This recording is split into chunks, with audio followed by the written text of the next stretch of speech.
on, everybody? What's going on? Everybody, welcome in. This is the One and One Sports Show. I am Dante. Hey, what's up, everybody? I'm Shawnee. And so, man, we back another week. Man, like we promised you last week, we're definitely going to give you more football content this week. As you know, college football, the last week was 0 week. And, you know, you got the big kickoff with a lot of the Power 5 schools, you know, coming in, a couple of HBCU classics, you know, Prairie View, TSU playing in a Labor Day Classic. And, you know, I want to say I'm trying to get the name right, the Orange Blossom Classic. And that's Florida A&M and Jackson State. And so I was going to lead off with that because ever since Deion Sanders has been, and even before then, as a follower of HBCU football, even before then, everyone always says, we need more resources. We need to, you know, put into it. We want to play with the big guys. We want to put guys in the pros. We want to do all these different things. But if you've ever been around the HBCU campus, and, you know, there are limitations, and I know it was basketball, but everybody during the pandemic kind of hopped on the wave. We're going to do HBCU. It's like, man, we've been doing that. We've been here. We're going to be here after y'all leave. And we just going to keep growing it and building it. Mm-hmm. Appreciate you showing there, Poppy. Thank you. Everybody go ahead and push that like button. But I want to say Master P's son went there. Hersey. He went to Tennessee State, if I'm not mistaken. And he was like, yeah, and he had an injury. And he didn't like the way the medical staff dealt with him. And, you know, it was limited resources. And it was just like, he kind of did the thing where, you know, the people leave the organization, but they, you know, say something kind of snippy on the way out. It's like, you can't just leave and just, you know, keep it moving. It was like, no, we still support. And so I start that off with today because when we were doing the show prep and getting everything together, you know, I had to feel like we had to, especially on this platform, speak on the challenges that HBCUs have. So if you had not heard, Florida A&M played a money game against North Carolina during 0 week. They got $450,000 for the game. So 26 players were deemed ineligible. You know, if you're doing the simple math, 80 players on the roster, you know, that severely cuts into the depth of the team. And one of the players that was ineligible was Isaiah Land, who he led the FCS with 19 sacks and 23 and a half tackles for loss. Those are astounding numbers. He is on draft boards. He is getting looked at. With him playing against a Power 5 team, that's his game to come out and do that. And then on top of that, he suspended 4 games. They reduced it from a year to 4 games. He's suspended for this week going up against Jackson State, which is another game. There's 2 high-profile games. Scouts could have looked at him. That's from him as an individual standpoint. He's mad. The teammates were mad. People were leaving the facility. They almost didn't show up and play. But tying it back in, they had to play for that $450,000. That needed that. And so it's just kind of like, it's a reality check for those who aren't as familiar. We got a long way to go. And the last thing I had to say before I kick it to you, Shawnee, he literally, do you know how many academic viruses they had in 2018? They had, if I can remember, they had 4? They had 4, and now they have 1. Yeah. And there was another position. It was another position that they mentioned that they was actually doing double duty. Yeah. One of them does financial aid. Like they do financial aid and they double, and I've seen that. So I would say in my personal life, I've seen it to where I tried out when I went to Prairie View, and I tried out to be a walk-on. Made the team, okay, put everything through clearinghouse. The person doing clearinghouse works for the office of the registrar. So you got all these students. I'm not worried about these walk-on guys. I got this to do before I get to clearinghouse. Like, so there's limitations there, and a lot of that limitations is funding. So when you see them play that money game, like, why are they doing that? Well, it's a money game. Like, we have our game where we make money, but it's just like, you know, football makes money for everyone, and that's on every level.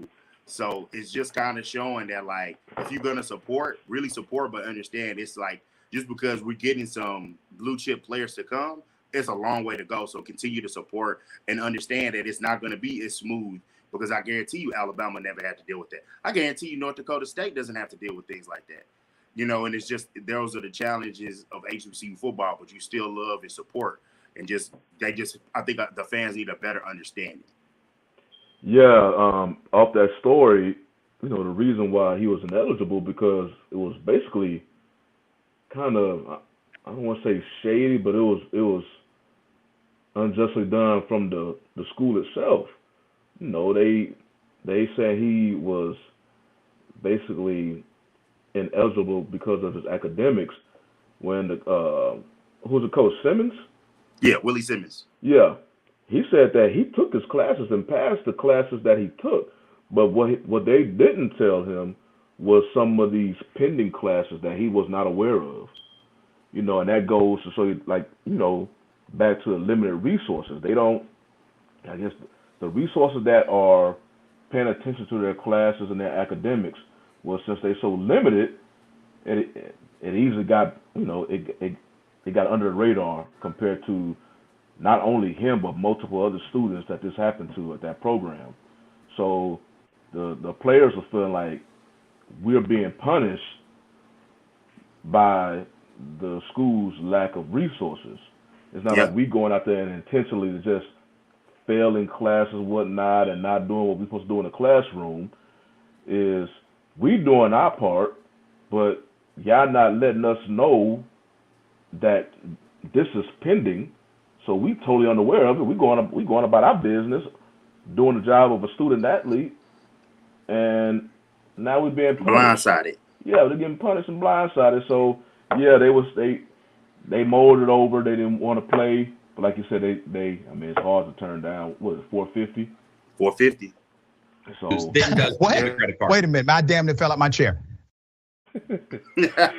I'm curious to see because I know last year PV played against A&M, and I know they got a nice check from that. I just didn't like the timing of that game, and Coach carried. Brown said about that too. Yeah, and they carried over the rest of the season. It was like only two more regular season games left, and then they was going to the SWAC championship, and they didn't do good. They just went on the downfall because of that A&M game.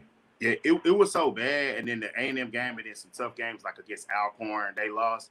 It's almost like, and I saw people talking about it on Twitter, and they was just like, "Hey man, this isn't. I know we picked low and everything, but this is the reigning Western Division champs." And I was just like, and they have a good point. They have every right to feel, because even the slogan for this year is running back. And so it's like, yeah, you have every reason. Like I've seen TSU pick to finish ahead of them, and I was like, bro, are you serious? So I was like, oh, okay. So that's how y'all doing it. So I understand it. It's not as much support. It's like when you look at the message boards, it's not a support as far as the athletic side. I would say Prairie A&M, as far as the overall, the school and the representation, there's a lot of pride in that. Athletics-wise, we just got to, just step it up in that regard. But, and just speaking more of the issues, the paper in the letter that was penned by the players was also mentioning issues with, of course, ask anybody, unfortunately, it's been an HBC financial aid, timely financial aid, and, things as such as just being able, like you said, obviously the academics part in the classes, but just the lack of resources, the lack of academic, the lack of help. And what people may not realize is the life of a student athlete, you're starting your day at like 5 a.m. So you're starting your day early in the morning, getting workouts in, then you're going to eat breakfast, you're going to classes, then you have practice, you have film study, and you need an advisor to assist you to make sure that everything is getting taken care of. Black man, what's going on? What's going on, guys? Hey, listen, man. Since it's a sports show, I want to call in. Look at this, boy. Getting these guys ready, brother. Hey, where you at? Yeah, I'm out here in Seagoville, man. Seagoville. Okay. Yeah, look, we got one of these linemen right here. Look at it.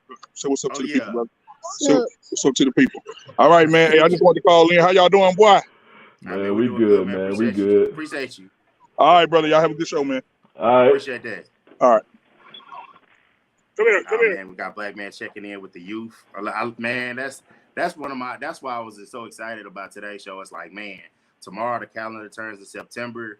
I know the Little Leagues, I know we got, especially here in Texas, shrouded by the Little League situation that happened, which was unexcusable. But it's still lovely to me to be like, I used to coach Little League, and like, even if you coach it a little bit, you see the guys, they so excited. My favorite part is seeing the flag guys. They play a full game. And then if they got parents there to watch other brothers, they play football the rest of the day. And they never get tired. Juice stays on their shirt. I love it. I love it from seeing that to